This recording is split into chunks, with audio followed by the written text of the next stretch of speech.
안녕하세요. 네. 자, 반갑습니다. 예, 처음이죠? 예. 자, 먼저 제 소개를 하겠습니다. 여러분하고 같이 올 한 해 하게 될 부동산 공법의 이유종입니다.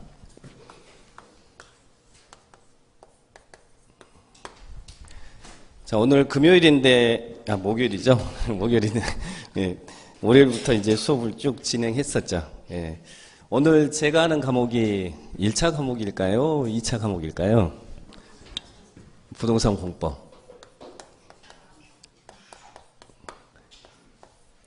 2차 과목이에요? 예, 2차 과목. 2차 과목에는 뭐가 있습니까?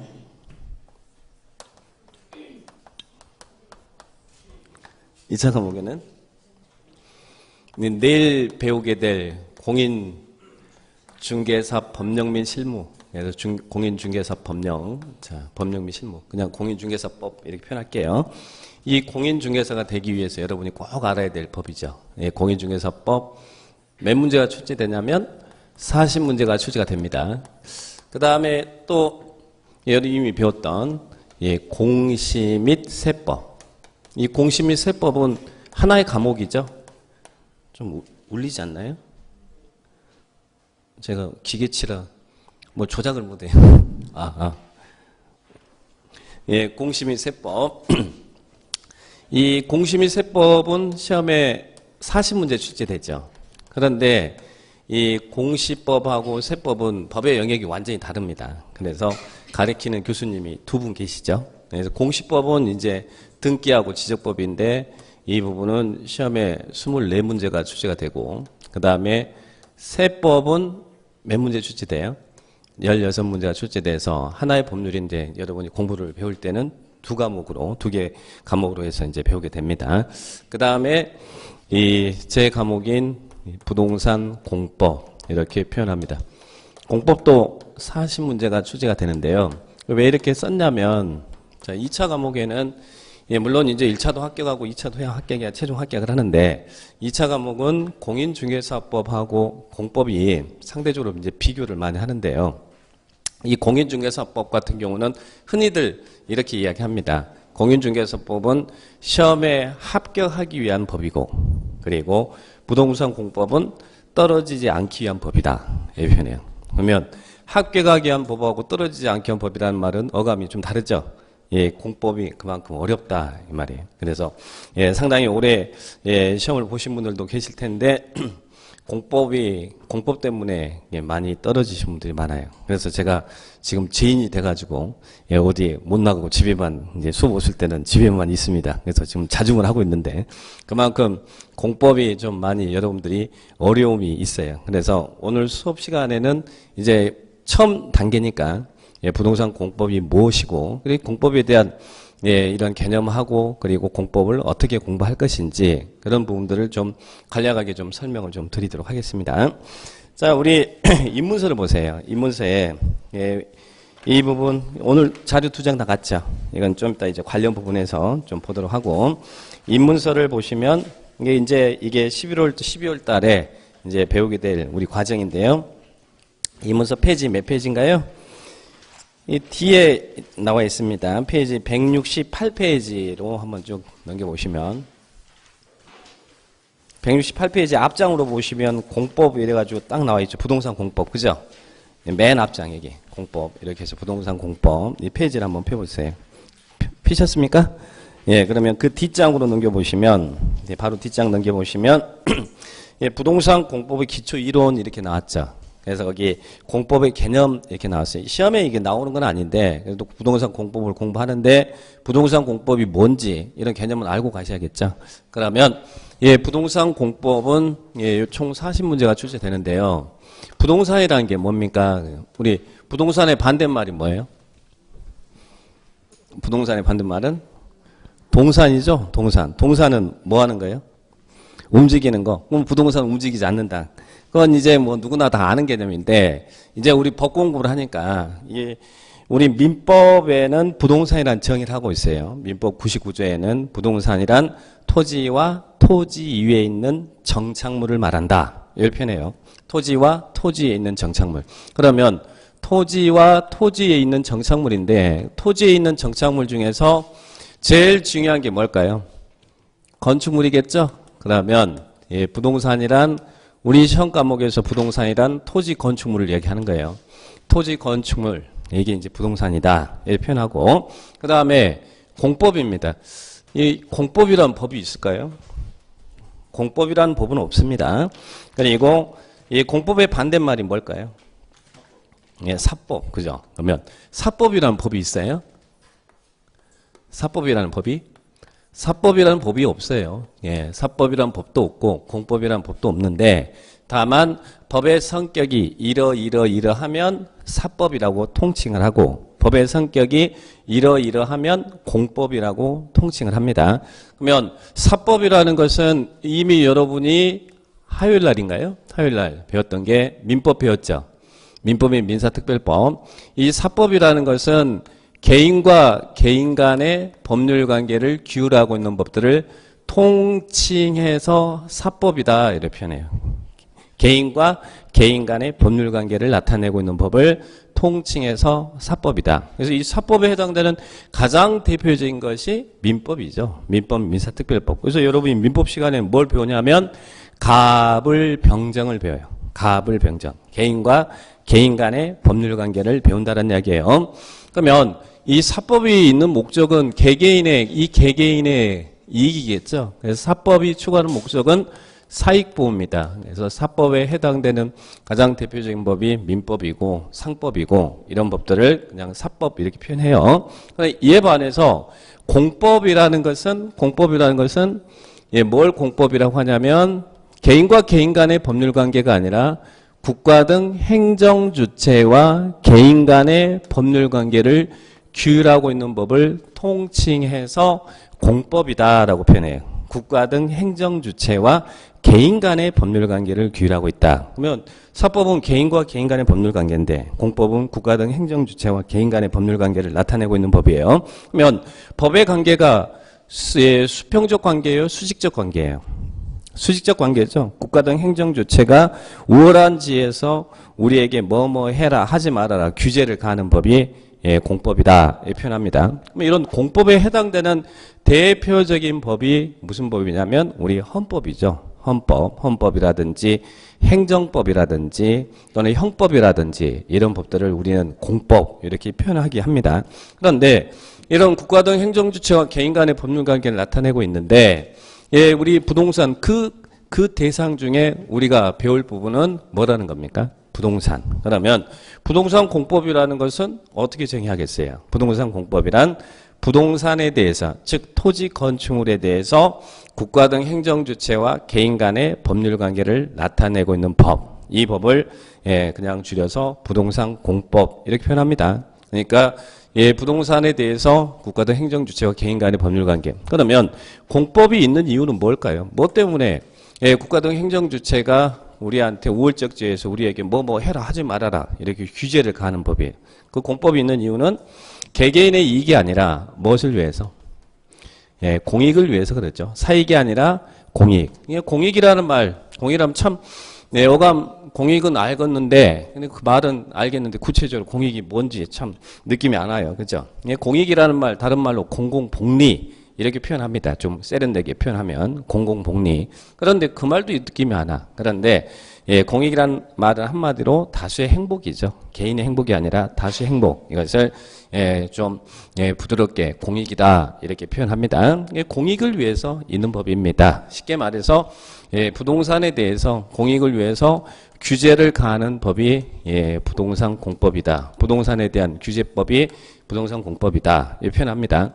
그러면 부동산에 대해서 규제를 가하는 법, 이 부동산 규제법이 대한민국에 몇 개가 있을까요? 대한민국에 겁나 많아요. 겁나 많아요. 근데 그 겁나 많은 걸 다 공부할 수는 없죠. 그래서 우리 시험이 지금 무슨 시험이에요? 공인중개사가 되기 위한 시험이죠.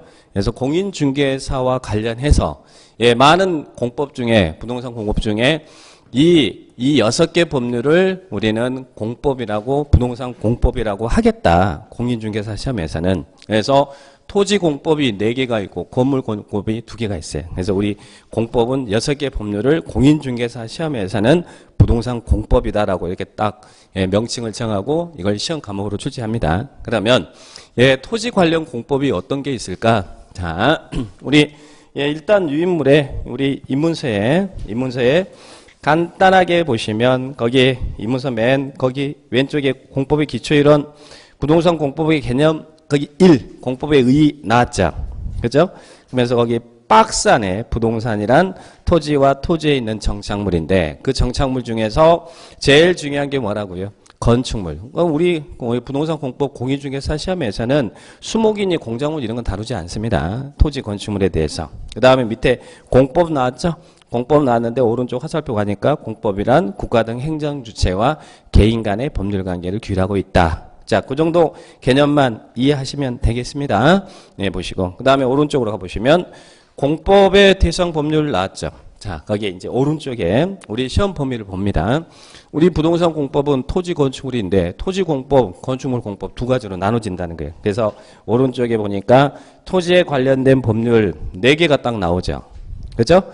그 다음에 건축물과 관련된 법률 2개 나오죠. 나와 있습니까? 자, 그러면 먼저 토지 관련 공법입니다. 자, 이게 우리 한반도예요. 한반도. 전 국토인데 이 전 국토에 적용되는 법이 있다는 이야기예요. 그 법이 무슨 법이냐면 국토의 계획 및 이용에 관한 법률. 국토의 계획 및 이용에 관한 법률. 자, 이 법을 이제 앞으로 줄여서 뭐라고 표현할 거냐면 국토계획법 이렇게 표현하겠습니다. 국토계획법. 우리 남자친구를 줄여서 뭐라 그래요? 남친구죠. 그래서 공법도 일일이 국토계획 이런 법률 그러면 숨 넘어가니까 이제 앞으로 줄여서 국토계획법 이렇게 부를 거예요. 국토계획법. 그러면 이 국토라는 것은 어디를 이야기합니까? 여기는 전국토, 전국 토지를 이야기합니다. 전국토에 대해서 계획을 수립하고 계획에 의해서 이용해라. 즉 개발도 하고 보존도 하도록 이렇게 규제를 가하고 있어요.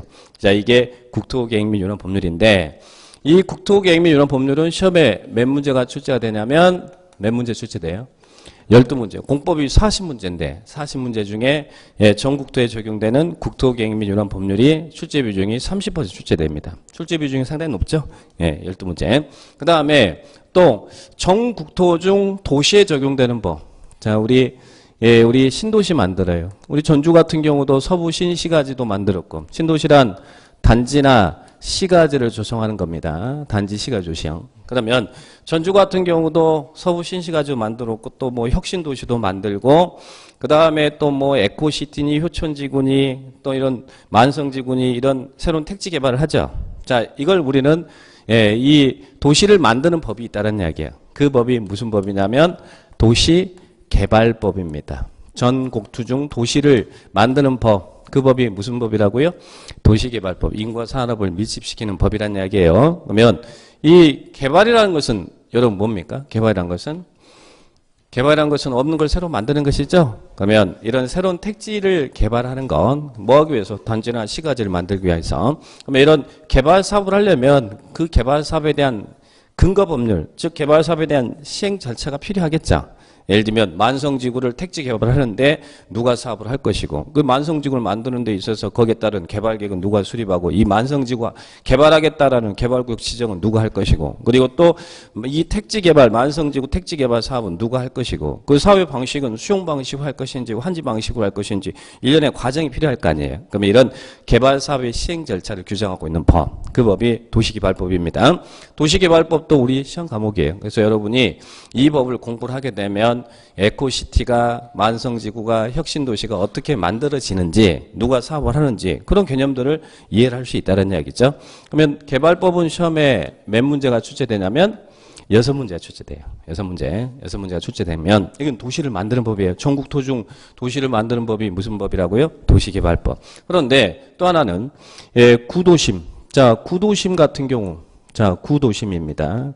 구도심 또는 우리는 요즘 원도심 이렇게 표현하죠. 그러면 이미 도시가 형성되어 있는 지역입니다. 우리 뭐 전주에 이제 구시가지에 건물이 들어서 있는데 거기에는 이미 인권 산업이 밀집되어 사람이 생활하고 있죠. 그렇지만 시간이 흐르면 건물들이 노후불량하죠. 노후불량하면 뭐 해야겠어요? 다시 개발해야게 됐잖아요. 다시 개발하는 걸 뭐라 그래요? 재개발. 그리고 다시 건축한다. 재건축. 자, 이런 사업을 한다는 이야기예요. 그러면 이런 재개발, 재건축 등 이런 사업을 통칭해서 우리는 무슨 사업이라고 하냐면 정비 사업이다 그래요. 그러면 재개발이나 다시 개발하고 다시 건축하는 재개발, 재건축을 할 때는 거기를 어떨 때는 재개발하는지 어떨 때는 그냥 건물만 짓는 재건축을 하는지 그 재개발이라는 말은 건물만 단순히 짓는 게 아니라 기반설도 같이 갖춰주는 게 이제 재개발이고 그리고 재건축은 건물만 건축하는 거예요. 어떤 지역은 재건축 지역, 어떤 지역은 재개발 지역 그러잖아요. 그래서 이 법에서 이 어디에는 재개발이 이루어지고 어디에서는 재건축이 이루어지고 그리고 또 재개발 사업을 할 때는 누가 사업을 하고 재건축을 할 때는 누가 하고 또 사업 방식은 어떤 방식으로 하는지 이런 정비 사업에 대한 일련의 절차가 필요할 거 아니에요. 그러면 이런 정비 사업의 시행 절차를 규정하고 있는 법이 무슨 법이냐면 도시 및 주거 환경 정비법이라고 표현해요. 무슨 법이라고요? 도시 및 주거 환경 정비법 표현합니다. 그래서 여기서 단어는 정비죠.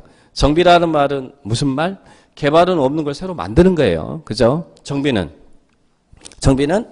있는 걸 뜯어 고치는 것이죠. 그죠? 우리 여자분들 얼굴을 개발한다고 그래요. 정비한다 그래요.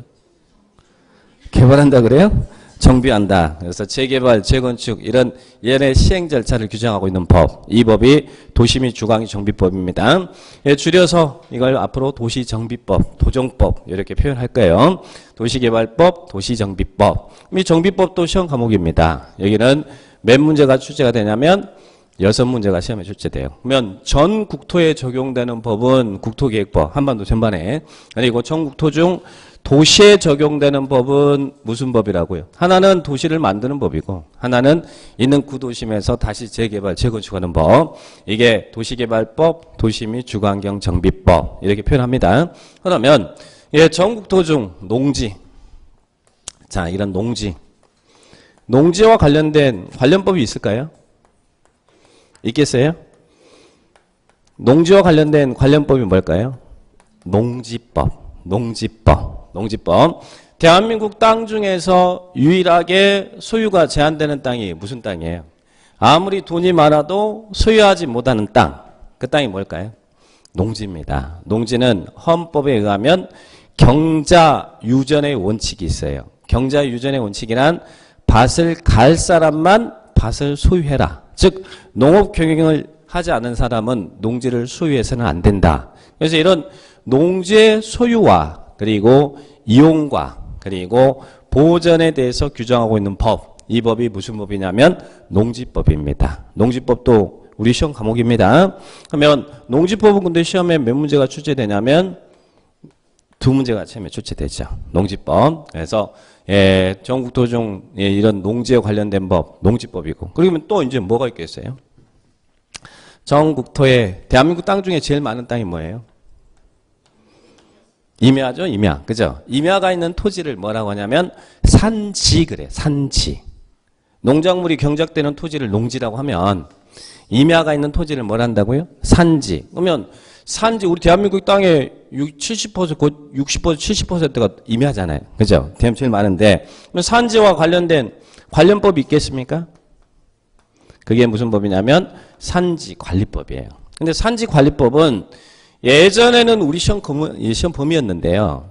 자, 그러나 지금은 공인중개사 시험에 있어서 산지관리법 공법에 이 산지관리법까지 이으니까 너무 이 양이 많다 그래서 이 부분은 시험 출제 범위에서 삭제를 해버렸습니다. 예전에는 산지관리법도 시험 과목이었지만 지금은 산지는 우리 공인중개사 부동산 공법에서 우리가 공부하는 법에 포함이 안 돼 있어요. 그러면 토지 관련된 법. 자, 도시를 만드는 법, 그리고 농지, 전국토 중 농지에 관련된 법, 농지법. 그러면 이게 이제 토지 관련 공법이다. 우리가 볼 토지와 관련된 우리 앞으로 공부해야 될 법이다. 이렇게 이해하시면 되겠고. 그 다음에 또 건축물. 자, 건축물.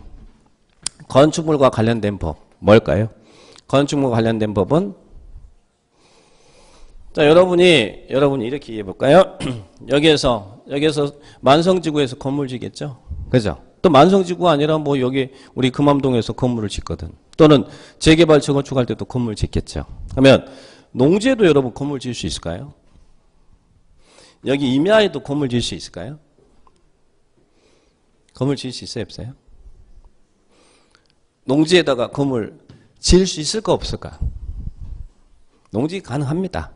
다만 이제 건물은 가능하지만 이 국토계획법에서 땅의 용도가 다 정해져 있거든요. 대한민국의 땅에는. 자, 예를 들면 여기는 농림지역이다. 나중에 이제 용도지역을 배울 거예요. 그럼 농림지역의 농지를 국토계획법에서 농림지역이란 용도지역이 딱 지정되어 있으면 그 농림지역의 토지를 가지고 있는 사람은 뭘 해야 되냐면 농림지역에서는 이러이런 건물을 지을 수 있다. 용도가 딱 정해져 있거든요. 용도지역에서 전국토에 대해서 땅의 용도를 딱 정해놓고 그 땅의 용도에 맞게끔 들어설 수 있는 건물의 용도를 이 법에서 다 정하고 있어요.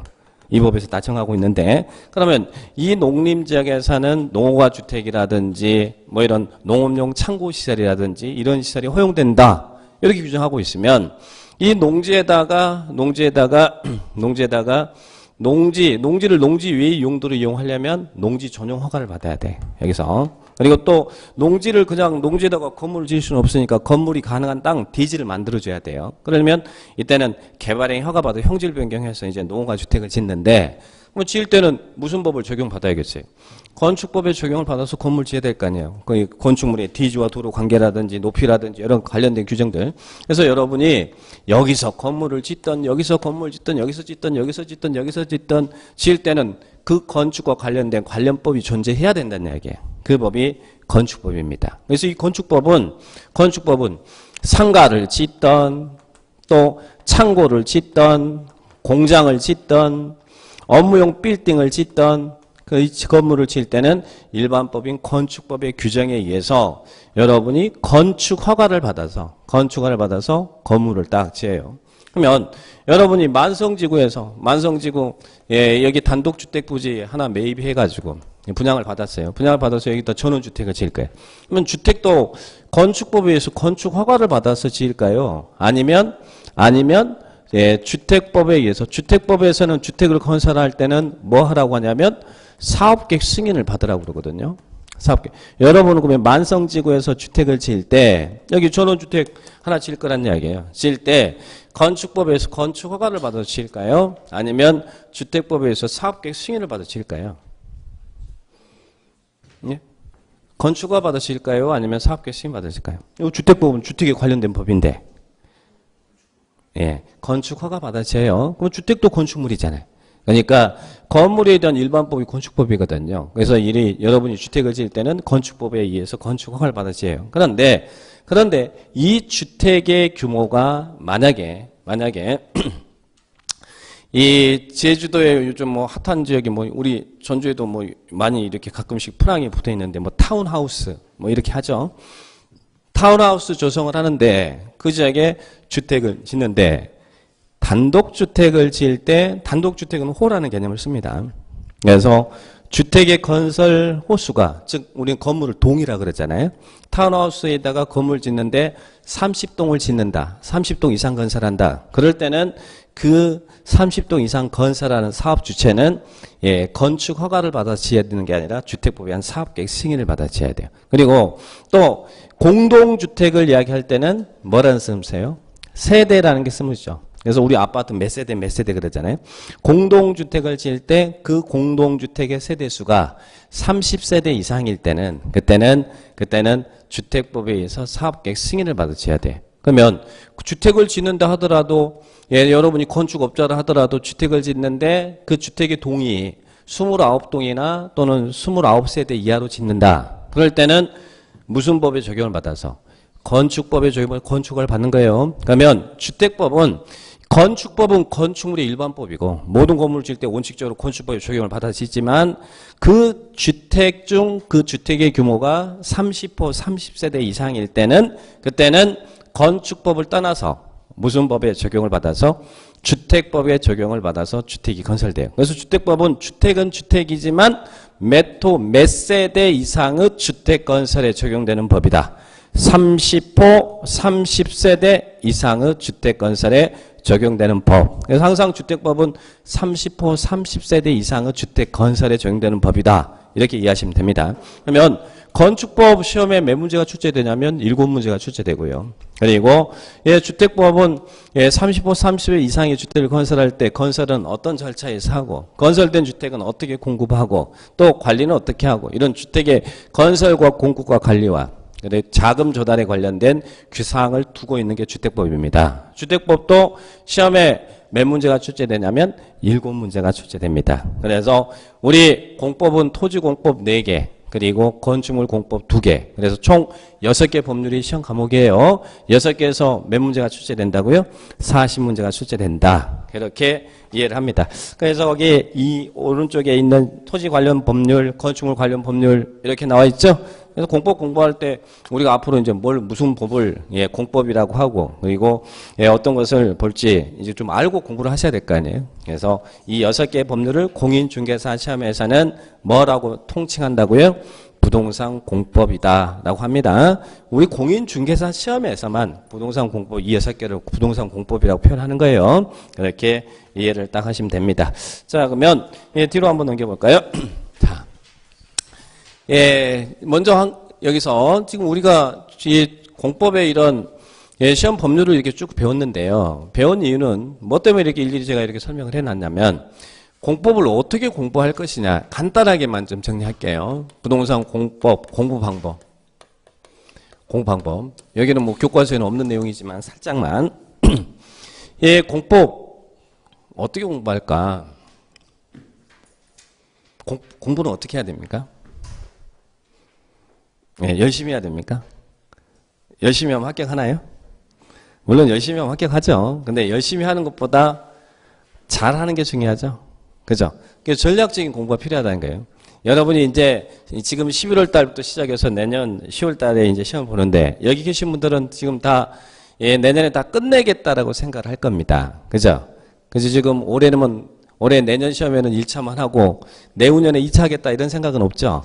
내년에 무조건 다 끝내겠다 이런 생각으로 지금 공부를 하고 계신 거잖아요. 그러면 이 공인중개사 시험이 많이 어려워졌죠. 그죠? 많이 어려워졌습니다. 이제는 뭐 거의 고시 수준이다라고 해도 과언이 아닐 정도로 시험 난이도가 많이 올라갔는데 그러면 전략적인 공부를 해야 됩니다. 그래서 특히 2차 과목의 부동산 공법은 가장 어렵습니다. 어렵다는 말은 어려운 게 아니에요. 어려운 건 아닌데 일단 양이 너무 많아. 양이 많으니까 공부하기가 어렵다 이 말이지. 뭐 내용 자체는 다른 과목도 다 똑같죠. 그런데 공법은 양이 많으니까 좀 전략적으로 공부를 하는데 제가 그랬죠. 공법은 2차 과목에서 상대적으로 좀 점수를 많이 맞을 수 있는 그러니까 상대 양이 좀 작은 게 있고 양이 많은 게 있다는 이야기예요.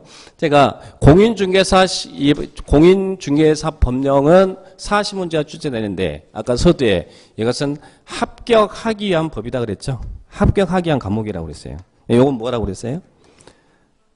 합격하기 위해서 공부하는 게 아니라 떨어지지 않도록 하기 위해서 공부하는 거라고 그랬어요. 떨어지지 않도록 하기 위해서. 그러니까 부동산 공법을 여러분은 100점을 목적으로 열심히 공부하겠다. 그러지 마세요. 100점 맞으려고 생각하지 마세요. 60점 맞으세요.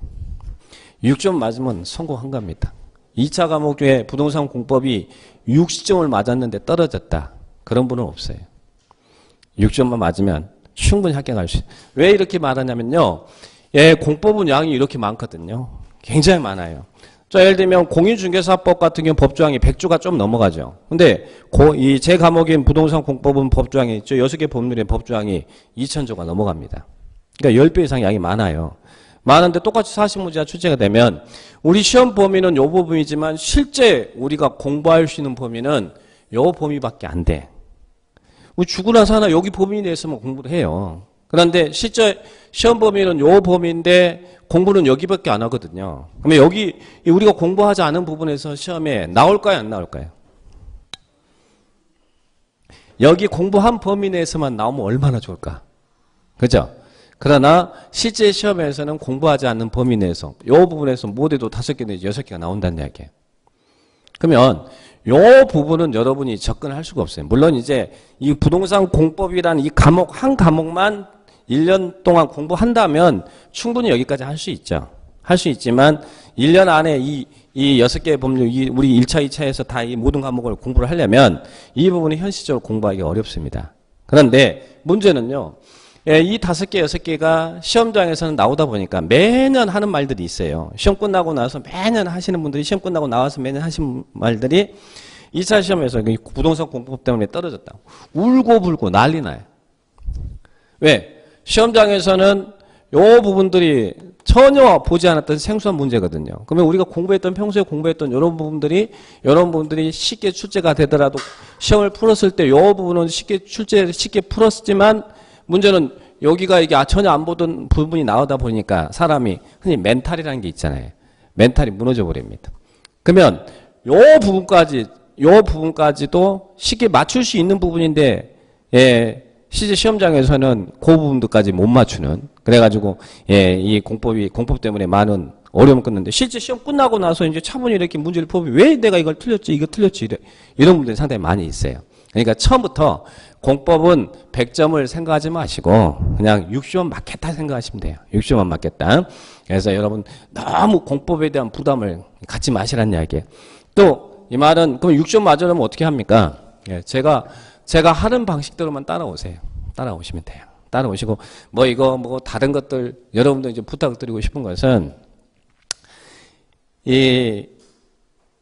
여러분 지금 수업 시간에 이렇게 수업을 듣잖아요. 듣고, 그리고 또 이제 왠지, 공법에 대한 이해가 잘 안 되고, 선생님들 이게 들어도 잘 모르고 있으니까, 그러면, 다른 우리 요즘 동영상 많잖아요. 동영상 많으니까 동영상 사이트 열어가지고 거기 또 인강도 한번 들어볼까?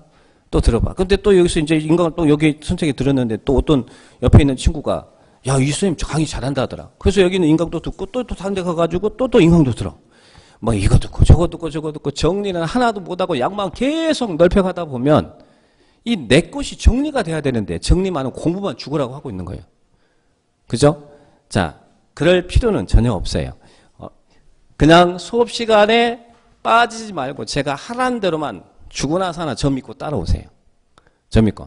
그러면 저도 여러분에게 합격할 수 있도록 최선을 다하겠습니다. 다할 테니까 저만 믿고 따라오세요. 다른 거 보지 마시고 한눈 파지 마시고 아셨죠? 그래서 꼭 60점, 60점 맞을 수 있도록 해드릴 테니까 절대 한눈 팔지 마시고 저만 믿고 따라오시고 그 다음에 두 번째 그러면 어떻게 할 것이냐. 자, 물론 이제 원론적인 방법입니다만 가장 원론적인 이야기죠. 특히 그러나 공법은요. 숲을 보고 나무를 봐라. 나무부터 먼저 보려고 하지 마시고 숫자가 1이냐 2냐 30이냐 60이냐 누구냐 이런 거 보려고 하지 마시고 이것들은 나중에 시간이 지나면 이것들 다 자연스럽게 공부만 하면 정리가 될 수 있어요. 근데 먼저 해야 될 것은 전체적인 체계가 중요하다는 거예요. 체계. 이 체계를 잘 잡으셔야 돼. 자, 보세요. 이 국토계획 및 요런 법률은 전국토에 적용되는 법이죠. 그죠? 그러면 전국토 중 도시에 적용되는 법이 무슨 법이에요? 도시개발법, 도시를 만드는 법이죠. 이 법과 이 법이 서로 연관성이 있을까 없을까? 이 법에서 어디는 개발하겠다라는 개발 사업에 대한 계획을 딱 수립하거든요. 그러면 개발 사업에 대한 계획이 수립되면 이 법에서 개발 사업에 대한 계획이 수립되면 이제 뭘 해야겠습니까? 개발 사업 할 거 아니에요. 그 개발 사업은 이 법에 의해서 한다는 이야기예요. 그러면 여기서 개발하겠다라고 개발 사업에 대한 계획을 수립하게 되면 그 개발 사업은 이 법에서 하니까 이 법과 이 법은 상호 연관성이 있겠죠.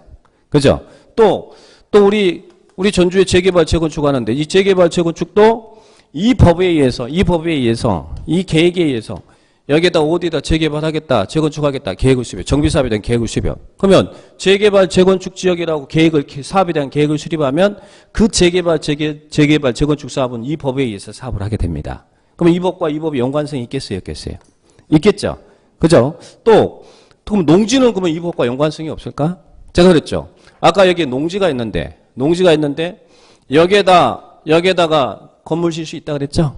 건물 질 수 있어요. 건물 질 수 있는데, 아무 건물에 질 수 있는 게 아니라 이 법에서 대한민국 모든 땅에는 땅의 용도가 정해져 있다고 그랬어요.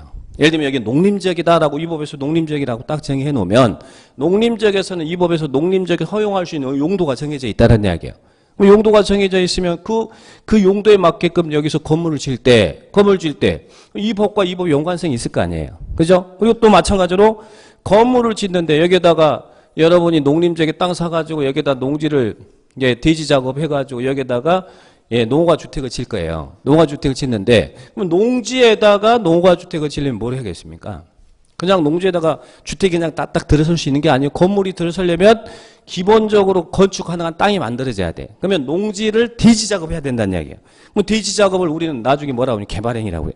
뭐 여기에 있는 개발행위 허가를 받아서 여기에서 개발에 허가 받아서 농지에다가 대지 작업하고 여기다 건물 짓고. 그러면 여기다 건물을 질 때 여기서 질 때 뭐였겠습니까? 또 주택법이 딱 들어올 거 아니에요. 주택법이 들어와서 대지 건물을 짓 때는 도로가 있어야 되거든요. 도로 있어야죠. 또 건물 짓 때 상하수 시설도 들어와야 될 거 아니에요.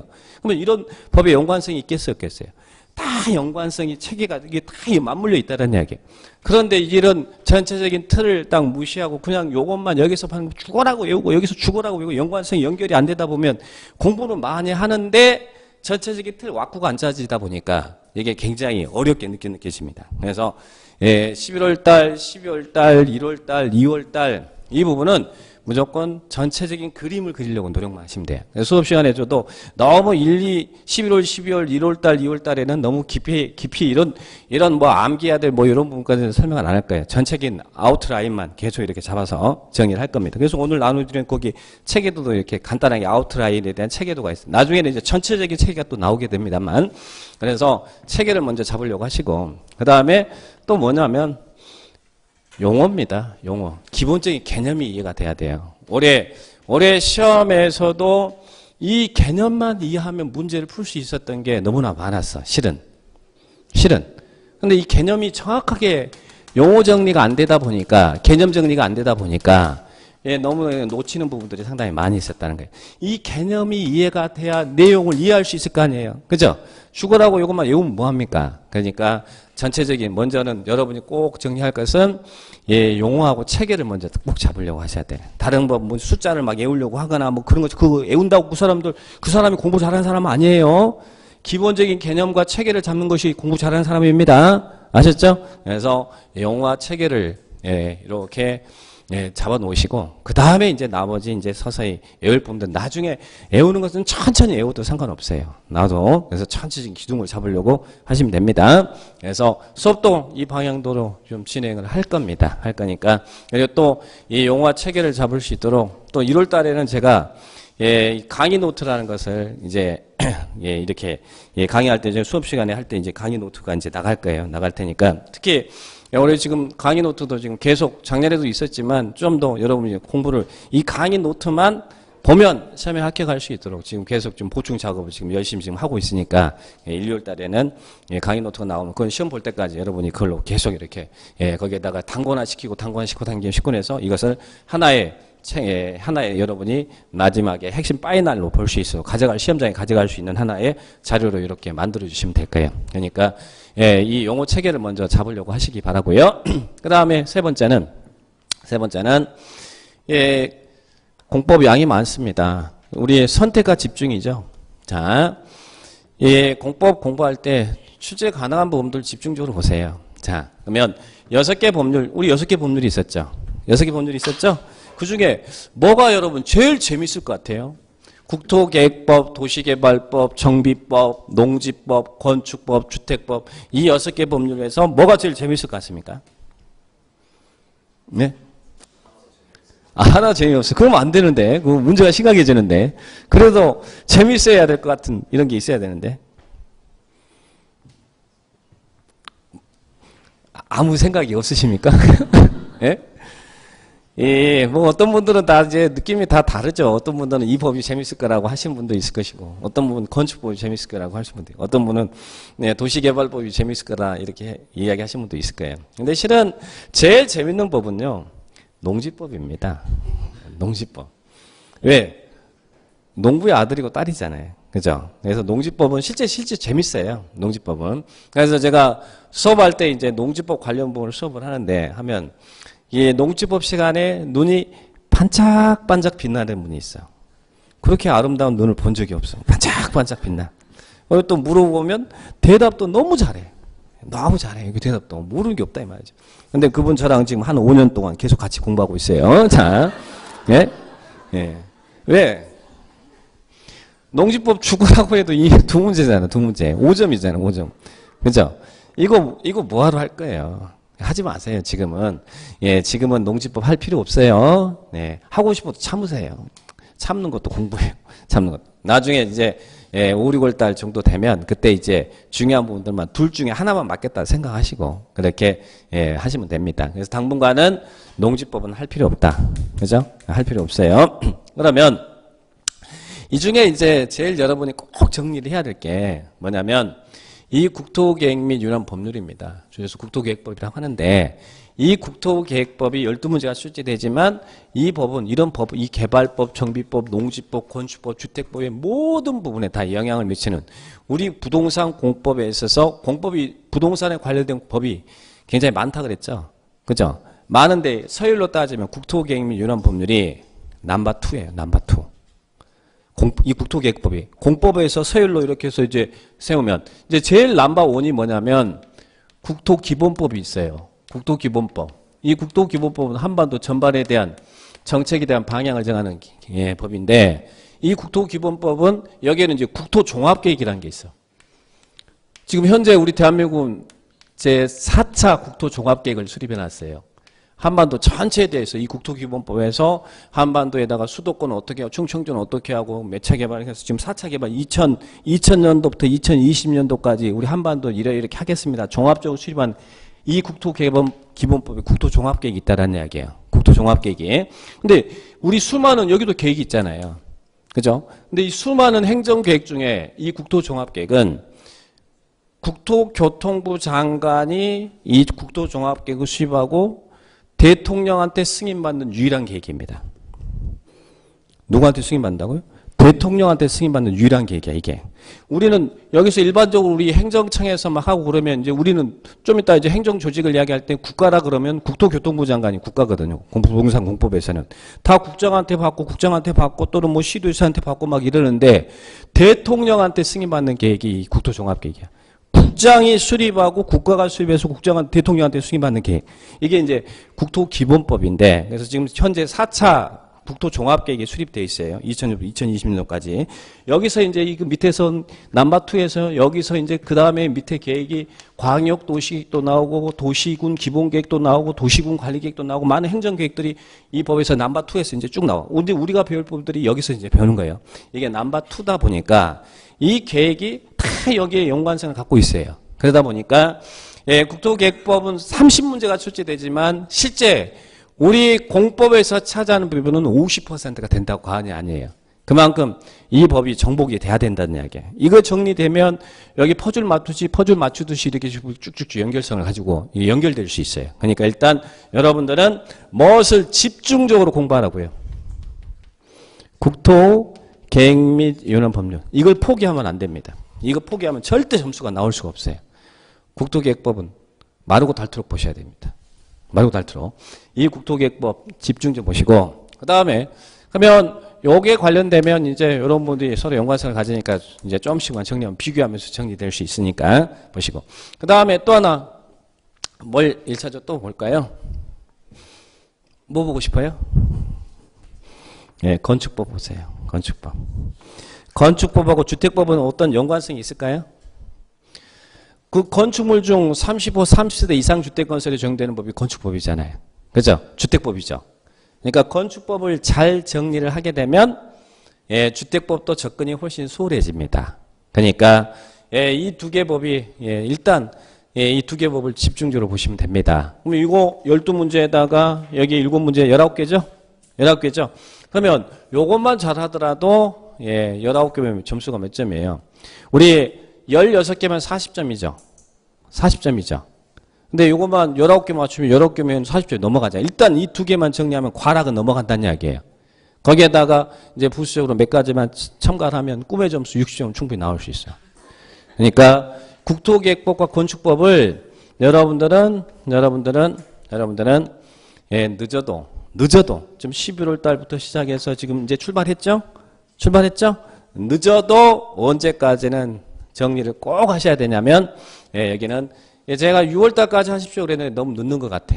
그래서 여기는 4월 달까지는 꼭 이 두 개 법을 꼭 정리하시 바랍니다. 그리고 또 하나는, 예, 올해 이제는 시험이요. 1차, 2차 어느 게 쉽고 어려운 게 없어요. 다 열심히 하셔야 돼. 특히 올해는 2차만 하신 분들도 상당히 좀 많이, 전국에 많은 2차 수험생들이, 예, 이 좋지 않은 결과들을 많이 가졌는데, 그 말은 이제는, 예, 1차를 잡고 2차를 잡겠다 생각하지 마시고, 특히 2차 과목 중에 부동산 공법은 일단 양이 많다라고 했어요. 많기 때문에 2차지만 1차라고 생각하시고 같이 들어가세요. 같이. 그래서, 예, 4월 달까지 1차 과목 공부하실 때, 하실 때 4월 달까지 국토기획법, 건축법, 제가 공법 다 공부하는 말 안 했잖아요. 이 두 개만 일단 잡아놓으세요. 잡아놓으면 그다음부터는 굉장히 편합니다. 편하니까 제가 하라는 대로만 하세요. 이 두 개 법문만 일단 4월 달까지 무조건 정복을 해야 됩니다. 그러나 문제는 이거 잡으라고 했더니 나머지 분들 수업 시간에 빠지냐? 그건 아니고 수업은 들어오시고 개별적으로 공부할 때 이걸 두 개를 열심히 집중적으로 공부를 하시라는 이야기예요. 아셨죠? 그러면 이거 두 개만 집중적으로 하세요. 그러면 정말, 예, 공법이 재밌습니다. 자, 그 다음 또 하나. 여러분에게 제일 부탁드리고 싶은 거. 이게 어떻게 보면 제일 중요합니다.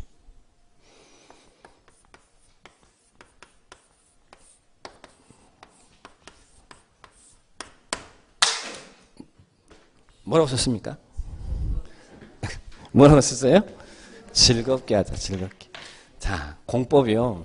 이게 행정법의 일부기 때문에 용어 자체가 굉장히 우리가 일상에서 쓰는 생활법이 아닙니다. 아니다 보니까 처음에 이제 하나씩 이렇게 이제, 예, 맞춰 나갑니다. 근데 처음에는 몰라. 처음에 몰라. 그죠? 처음에 또 어떻게 알아요? 뭐 이게 수업 시간에 이렇게 막 지금 제가 이야기를 하지만, 이 도대체 뭔 말인지 하나도 모르겠어. 마치 뭐 이렇게 한국말이 AFK를 듣고 있는 처럼 그런 느낌 들어요. 그러다 보니까 막 방황해. 이 공법 수업 시간에 나가서 들어도 뭔 말인지 하나도 모르겠는데 내가 왜 학원 가서 수업 들어야 되나.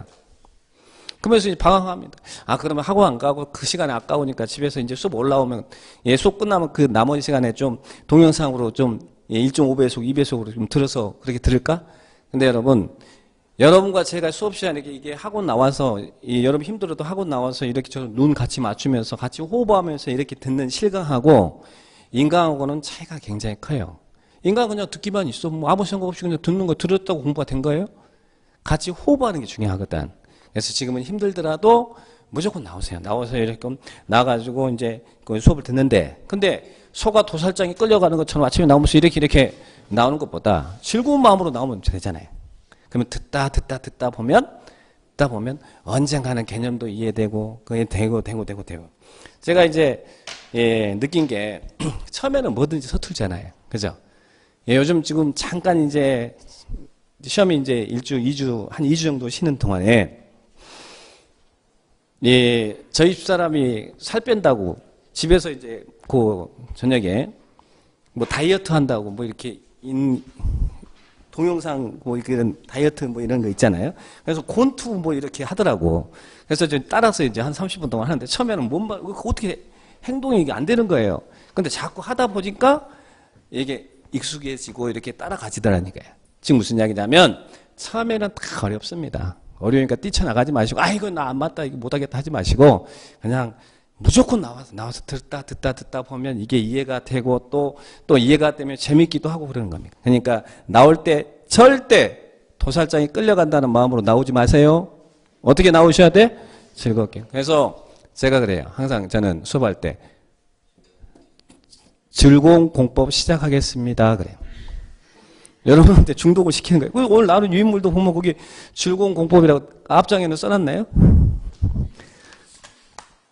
여기 앞에는 안 써놨네. 뒷장에 넘어보면 즐거운 공법의 이유종 이렇게 써놨어요. 써놨죠? 예. 그래서 예, 수업 시간에 꼭 즐거운 마음으로 나오시 바랍니다. 이게 제일 중요해요. 이게 제일 중요해. 그래서 즐겁게 하자. 그래서 공부 방법을 살짝 이렇게 말씀드렸고요. 자, 그러면 예, 좀 쉬었다가 예, 이제 예, 우리 인문서의 공법의 법원 행정체계 이 부분 좀 정리하겠습니다.